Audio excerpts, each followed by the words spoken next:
এই শুভ দিনে, বিশেষ করে যদিও 22শে শ্রাবণ, বিশ্বকবি রবীন্দ্রনাথ ঠাকুরের আজকে মৃত্যু দিবস, প্রয়াণ দিবস যেটা আমরা বলি, এবং অবনীন্দ্রনাথ ঠাকুরের জন্মদিবস আজ 22শে শ্রাবণ এবং 25শে বৈশাখ, দুটো দিনই আমরা অত্যন্ত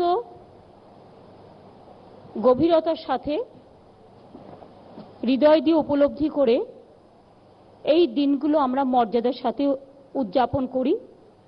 আজকে সেরকমই একটি দিন। শ্রদ্ধেয় দ্বিজেনদা আজকের এই দিনেও তিনি একটি সম্পূর্ণ গান গাইলেন। শাওলিদি রবীন্দ্র রচনাবলী আবার আমরা যে কাজগুলো শুরু করেছি তার আরেকটি খণ্ড আজকে প্রকাশনা হলো। জয়দা আছেন, মোহনবাবু আছেন, সুভাদা আছেন, যোগেনদা আছেন, অজয়দা আছেন, সত্যমরা আছেন, সুব্রত পূর্ণদাস বাউল, পুরবিধি থেকে শুরু করে আমাদের ইন্দ্রনীল থেকে শুরু করে ব্রততী থেকে শুরু করে আমাদের আমি অনেককে দেখতে পাচ্ছি, সামনেও বসে আছেন। সাংস্কৃতিক কর্মী, চলচ্চিত্র জগতে, টেলিফিল্ম জগতে সকলেই বসে আছেন। বিভিন্ন সমাজের বিভিন্ন বিশিষ্ট মানুষ সকলেই, আমাদের মন্ত্রিসভা সকলে আছেনই। তাছাড়াও হিডকোর চেয়ারম্যান, আরবান ডিপার্টমেন্টের প্রিন্সিপাল সেক্রেটারি দেবাশিস বাবু, এই দপ্তরের মন্ত্রী ফিরহাদ হাকিম, এডুকেশন মিনিস্টার ব্রাত্য বোস সহ আমাদের ADG law and order Surajit, এবং আমাদের এই বিধাননগর কমিশনার আমাদের রাজীব সহ স্বাগতারা গান গাইবেন, ইন্দ্রনীলা, সকলেই আছেন। আজকে আমি ঠিক বক্তৃতা মুখর এই সন্ধ্যায় শুধু বক্তৃতা মুখর সন্ধ্যা করতে চাই না। আমরা গান শুনব, কিছু বিশিষ্ট জিনিস আজকে আমরা করলাম। গত বছরই রবীন্দ্রনাথ ঠাকুরের সার্ধশতবর্ষ ছিল। আমরা খুব চেয়েছিলাম রবীন্দ্র সদন নন্দন ওই চত্বরটা ঘিরে টোটালটা একটা কমপ্লেক্সের মধ্যে নিয়ে এসে একটা সুন্দর রবীন্দ্র অঙ্গন তৈরি করবার কথা আমরা ভেবেছিলাম। ভাবনা আজও আছে। আমরা এর জন্য কেন্দ্রীয় সরকারের কাছে কিছুটা সাহায্যও চেয়েছি, কিন্তু দেখতে দেখতে একটা বছর গড়িয়ে গেছে, এখনো পাইনি। তাই বসে সময় নষ্ট করে কোনো লাভ নেই। তাই আমরা ভাবলাম নিজেদের হাতে যেটুকু আছে সেটা দিয়েই চেষ্টা করে দেখলে কেমন হয়। আজ থেকে 7-8 মাস আগে আমি এই দপ্তরের মন্ত্রী ফিরহাদ হাকিমকে এবং দেবাশিস বাবুকে ডেকে পাঠিয়েছিলাম এবং পাঠিয়ে বললাম যে রাজারহাটে অনেক কিছুই হচ্ছে, কিন্তু টাউনটাকে নতুন করে করতে গেলে আমাদের আরো কিছু ভালো জিনিস করতে হবে, কারণ অনেক জায়গায় চাইলেও জায়গা নেই, করতে পারি না। তখন উনি বললেন কি করবো? আমি একটা রবীন্দ্র তীর্থ তৈরি করুন, যে তীর্থ রবীন্দ্র সদন, নন্দন কানন এবং একাডেমি অফ ফাইন আর্টসের এই চত্বর ঘিরে আমাদের প্ল্যানিং এ ছিল, এখনো পর্যন্ত হয়নি। তো কতদিন অপেক্ষা করব? যখন হবে হবে, নতুন আরেকটা তৈরি করতে ক্ষতি কি আছে? সুতরাং এই মাত্র আপনারা শুনলে অবাক হবেন, মাত্র 7 আর 8 মাসের মধ্যে এই কাজটি যে তারা করেছেন, এবং আমি একটু আগে থেকে একটু বেশি টার্গেট করে ফেলি। আমি বলেছিলাম 25শে বৈশাখ করব ওখানে, কারণ আমি জানতাম 25শে বৈশাখ বললে অ্যাটলিস্ট 22শে শ্রাবণ হবে, এবং 25শে বৈশাখ টার্গেট ডেট দিয়ে দিয়েছিলাম। ফলে 22শে শ্রাবণ আজকে আপনারা নিশ্চয়ই সকলে ঘুরে দেখবেন। একটা কি সুন্দর জলাশয়, রবীন্দ্রনাথ ঠাকুরের স্ট্যাচু তৈরি করেছেন, আর্কাইভ তৈরি করেছেন, অডিটোরিয়াম তৈরি করেছেন, এবং সেখানে পেন্টিং রাখবার জন্য রবীন্দ্রনাথ ঠাকুরের উপরে একটা চিত্র প্রদর্শনী শালা হয়েছে, এবং আর একটা তার বিখ্যাত ছবি আছে। এছাড়াও ডরমেটরি হয়েছে, গবেষণাগার তৈরি হচ্ছে, যেখানে ছেলেমেয়েরা এসে গবেষণা করতে পারবে, তাদের থাকার ব্যবস্থা থেকে শুরু করে এমনকি একদম রবীন্দ্রনাথ যে মুক্ত পৃথিবী দেখতে চাইতেন, এই যে বলতেন এই আমার মুক্তি আলোয় আলোয়, এই আকাশে আমার মুক্তি আলোয় আলোয়, এই যে মুক্তির কথা তিনি চিন্তা করতেন আধা শহর আধা গ্রামকে নিয়ে, যে শান্তিনিকেতন তার চিন্তা ভাবনায় ছিল, সেই জায়গাটার কিন্তু একটা বড় জায়গা। যখন এটা টোটালি কমপ্লিট হয়ে যাবে বুঝতে পারবেন না আপনি শান্তিনিকেতনে আছেন না শান্তিনিকেতনের বাইরে আছেন। জায়গাটা এতটাই সুন্দরভাবে তারা তৈরি করছেন আন্তরিকতা দিয়ে। আমি দেবাশিস বাবু, ফিরহাদ হাকিম, তাদের সমস্ত ইঞ্জিনিয়ার, আর্কিটেকচার থেকে শুরু করে যোগেনদা খুব সাহায্য করেছেন, যোগেনদা, সুভাদারা, আমি তাদের সকলকে কৃতজ্ঞতা জানিয়ে ছোট করব না। তবে আমি মনে করি যে এটা চালাতে গেলে একটা টাস্ক ফোর্স তৈরি করতে হবে। গভর্নমেন্ট সবসময় এই কাজটা হয়তো অতটা, আমাদের এত বেশি আদার কাজ থাকে যে অতটা সুযোগ পাই না। আমি ইমিডিয়েট আজকে এইটা চালাবার জন্য লোকজন নিতে হবে, এই কাজগুলো যারা ভালো জানে তাদের দিয়ে এটা করতে হবে, এবং সেই জন্য রবীন্দ্র সংস্কৃতিতে যারা অভ্যস্ত তাদের ইনভলভ করতে হবে। সেই জন্য আমি আজকে এখানে একটা টাস্ক ফোর্স গঠন করে দিচ্ছি, যাতে পুজোর আগে থেকে এটা টোটালি কমপ্লিটলি চালু হয়ে যায়। মানে কাজকর্মগুলো, যেমন এখনো কিছু কিছু রাস্তা হয়তো হচ্ছে, হয়তো একটু বাকি আছে, এখনো হয়তো কোনো একটা ফোয়ারা লাগাতে বাকি আছে, করে দেবে। আরো কিছু আর্টিস্টিক ভিউ থেকে ছবি তোলা বাকি আছে, সেগুলো করে দেবে। বাট মোটামুটি হয়ে গেছে, একটা অডিটোরিয়ামও খুব ভালো হয়েছে। সুতরাং আমি একটা টাস্ক ফোর্স তৈরি করে দিচ্ছি। এই টাস্ক ফোর্সে দেবাশিস বাবু থাকবেন, দেবাশিস সেন হিডকো চেয়ারম্যান এবং আরবান ডিপার্টমেন্টের সেক্রেটারি। এই টাস্ক ফোর্সে ফিরাদ হাকিম মিনিস্টার থাকবে, নন্দিনী আমাদের ইনফরমেশন অ্যান্ড কালচার ডিপার্টমেন্ট থেকে থাকবেন।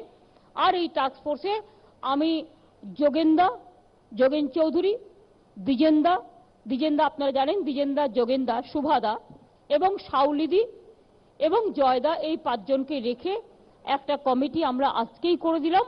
এবং এই কমিটিটা ইমিডিয়েট বসে আগামী দিন কি করে এটা চলবে সে ব্যাপারে তারা টোটাল পরামর্শ দেবেন এবং কাজকর্মগুলো করবেন। আমি মনে করি এটা কিন্তু বিশ্বের আরেকটা অন্যতম আন্তর্জাতিক তীর্থ হয়ে যাবে আগামী দিন। আর একটা বলি খুশির খবর, ঠিক অপোজিটেই চলে যাবেন আরেকটু দূরে, আমরা 450 একর নিয়ে এখানে একটা ইকো ট্যুরিজম পার্ক করছি, যেখানে কালচারাল সেন্টার হবে, আর্টিস্টিক সেন্টার হবে, যেখানে স্পোর্টসের সেন্টার হবে, যেখানে বদ্বীপটাকে ঘিরে অনেক জলাশয় আছে, লেক আছে, সেখানে নৌকো চলবে। এবং সেখানে আমরা রাউন্ড টেবিল কনফারেন্সের মতো, সে ইন্টারন্যাশনাল কনফারেন্স হোক বা ন্যাশনাল কনফারেন্স হোক, বা কেউ একটা কালচারাল প্রোগ্রাম করুক, বা সুন্দর বনানী, যেটা প্রকৃতির মায়ের আঁচল দিয়ে তৈরি করা হচ্ছে, তৈরি নতুন করে এখানে রাজারহাটে। এই জায়গাটা আমি 3 বছর ধরে বেছে রেখেছিলাম এবং সেটার কাজও হিডকো তৈরি করতে শুরু করেছেন। এবং আমি দেবাশিস বাবুকে বলবো যত তাড়াতাড়ি সম্ভব ওই কাজটাও কিন্তু আমাদের চটপট করে ফেলতে হবে। তাহলে মনে রাখবেন, অক্সিজেন নেবার জন্য আর একটা বড় জায়গা বাংলার মানুষ পাবেন, যারা এখানে বেড়াতে আসবেন, ভ্রমণ করবেন, দেখবেন, চোখ জুড়িয়ে যাবে। একটা সুন্দর জায়গা তৈরি হবে যেখানে নাচ, গান, খেলাধুলা বিভিন্ন ভাবে আলোচিত হবে সবকিছু। এছাড়াও আমরা জয়দা চেয়ারম্যান জয় গোস্বামী একটা নজরুল তীর্থ আমরা করছি। রবীন্দ্রনাথকে কেন্দ্র করে যেমন এখানে গবেষণা হবে রবীন্দ্র তীর্থে, নজরুলকে কেন্দ্র করে আবার নজরুল তীর্থ আর একটা সিমিলার তৈরি হচ্ছে রাজারহাটে। সেটাও যখন তৈরি হয়ে যাবে, এটাও আমরা এরকম ভাবেই তাড়াতাড়ি তৈরি করব। তাহলে সেখানেও এই যে এখানকার যে সিস্টেমগুলো হয়েছে সেখানেও সেই সিস্টেমগুলো হবে। তাছাড়াও এখানে একটা তো আজকে প্রায়, আচ্ছা এটা আমি আগে বলে নিই। তাছাড়া আমি এক্ষুনি এটা আমরা ঠিক করলাম, আমি ফিরাদ হাকিম এবং দেবাশিস সেন মিলে আমরা একটা আন্তর্জাতিক কনভেনশন সেন্টার করব। এটার আদলে হবে, অর্থাৎ ইন্টারন্যাশনালি আরেকটা কনভেনশন সেন্টার এখানে তৈরি হবে। এটাও সুন্দর করে আমরা তৈরি করব। এবং এখানে একদম বিজ্ঞান ভবন দিল্লিতে আছে, আমাদের এখানে কিন্তু নেই। সেই বিজ্ঞান ভবনটাকেও পুরো কায়দা বিজ্ঞান ভবন যেরকম দিল্লিতে আছে ঠিক সেভাবে আমরা এখানে একটা তুলে আনবো। এছাড়াও আপনারা জানেন আমরা দ্বিজেন্দ্রলাল রায়ের 150 উপলক্ষে আমরা আলিপুরে একটা দ্বিজেন্দ্রলাল অডিটোরিয়াম করছি। ওটা কলকাতায় যেমন বাইপাসে একটা সায়েন্স সিটি আছে, সেই রকম আর একটা দ্বিতীয় সায়েন্স সিটি, ওটা দ্বিজেন্দ্রলাল রায় ভবন, ওটা হবে আলিপুরে, ওটাও আমরা করছি। সুতরাং এইভাবে একটার পর একটা পরিকল্পনা নেওয়া হয়েছে, যা আগামী দিন 2-1 বছরের মধ্যেই মানুষ বলতে পারবেন কলকাতা বা বাংলা শুধুমাত্র ভারতবর্ষের সংস্কৃতির রাজধানী নয়, কলকাতা হচ্ছে সারা পৃথিবীর সংস্কৃতি ও সভ্যতার রাজধানী। এটা কলকাতাকে ঘিরে আমরা গড়ে তুলব, বাংলাকে ঘিরে গড়ে তুলব, তারই কিছু কিছু কাজ আমরা করছি। আমি টেকনো ইন্ডিয়াকে ধন্যবাদ জানাচ্ছি, তারা নিজেরা একটা বড় করে প্রাইভেট ইউনিভার্সিটি পাশেই করছে, একদম পাশে, এই রবীন্দ্র তীর্থের একদম পাশে। আমার বন্ধু সরকার আগেই যারা কখনো কখনো চিৎকার করে বেড়ান প্রাইভেট কেন আসবে, এই বিলটা তাদের অনুকরণে আমরা করেছি। ধীরুভাই আম্বানি যখন মারা গিয়েছিলেন মুকেশ আম্বানিরা বলেছিল ধীরুভাই আম্বানির নামে একটা ইউনিভার্সিটি হবে, প্রাইভেট ইউনিভার্সিটি। সেই বিলটা পাশ হয়েছিল, কিন্তু আজ পর্যন্ত হয়নি, কিন্তু বিলটা অ্যাসেম্বলিতে পাশ হয়েছিল। সেই বিলটা আমরা দেখেছিলাম, তাই দেখে ওটা সঙ্গে সঙ্গে ওটাকে নিয়ে আমরা এই ইউনিভার্সিটি মাত্র 7 দিনের মধ্যে বিধানসভায় পাশ করে দিয়েছি, এবং এখানে অনেক ছেলে মেয়ে চান্স পাবে। এবং এই 1 বছরের মধ্যে আপনারা জেনে রাখুন, 35 বছরে একটা ইউনিভার্সিটি বাংলা পেয়েছিল, আর 1 বছরে আমরা 3টে ইউনিভার্সিটি করে দিলাম। একটা বিদ্রোহী কবি নজরুল ইসলামের নামে নজরুল ইউনিভার্সিটি আসানসোলে হচ্ছে, একটা পঞ্চানন বর্মার নামে কুচবিহারে সরকারি আরেকটা ইউনিভার্সিটি হচ্ছে, আর এই থার্ড ওয়ান যেটা প্রাইভেট ইউনিভার্সিটি আমরা করে দিলাম। আগামী দিন আরো অনেক বেশি করে করতে হবে, কারণ স্কুল, কলেজ, কালচারাল কমপ্লেক্স যত বাড়বে, আমাদের এডুকেশন থেকে শুরু করে হাসপাতাল থেকে শুরু করে যত বাড়বে, সংস্কৃতি, সভ্যতা সবকিছু যত বাড়বে, মানুষের মানবিকতা আরো বেশি বাড়বে। আমি তাই আপনাদের এই ছোট্ট অনুষ্ঠানে এইটুকু কথা বললাম, তার কারণ প্রত্যেকটাই খুব গুরুত্বপূর্ণ। এবং রাজারহাট যেহেতু একটা ইম্পর্টেন্ট জায়গা হচ্ছে, আমরা টোটালটাই ঢেলে সাজাচ্ছি প্ল্যানিং করে, আগে কিছুই ছিল না। সেই জন্য এখানে রাজারহাট নিউ টাউন পুলিশ স্টেশনটাকেও নতুন করে নতুন বিল্ডিং তৈরি করা হয়েছে, এবং সেক্ষেত্রে তারাও আগামী দিন আমি আশা করি ভালো করে কাজ করবে। আপনারা দেখেছেন রাস্তাঘাট, লাইটনিং সবগুলোই নতুন করে করা হচ্ছে, বাগান থেকে শুরু করে। আমরা চাই বাংলার বুকে কিছু না হলেও অন্তত 1 কোটি গাছ আমরা পুঁতবো, 1 কোটি গাছ পুঁতবো। পোতা শুরু হয়েছে, কলকাতা থেকে শুরু করে রাজারহাট থেকে শুরু করে বিভিন্ন জায়গায় হবে। এই গাছগুলো যখন বেড়ে উঠবে, আমরা সবুজ মনের পরিচয় দিতে পারবো, এবং সবুজ যেখানে ভালো থাকে, শ্বাস প্রশ্বাস, সংস্কৃতি, সভ্যতা সবই সেখানে ভালো থাকে। সবুজের জয় হোক, মানবিকতার জয় হোক। কবিগুরু রবীন্দ্রনাথ ঠাকুরের এটাই আমাদের কবি প্রণাম, রবি প্রণাম। আপনারা সকলে কষ্ট করে এসেছেন, আমরা অত্যন্ত কৃতজ্ঞ। আপনাদের সকলকে আমরা বলি আপনাদের পদধূলি ধন্য। এই রবীন্দ্র প্রাঙ্গণ, রবীন্দ্র অঙ্গন, রবি তীর্থ আজকে সত্যি সার্থক হলো, সফল হলো। আগামী দিন তার পরিচয় আপনারা পাবেন। অনেক অনেক ধন্যবাদ, নমস্কার। থ্যাঙ্কস এগেন হিটকো এবং আরবান ডিপার্টমেন্টকে।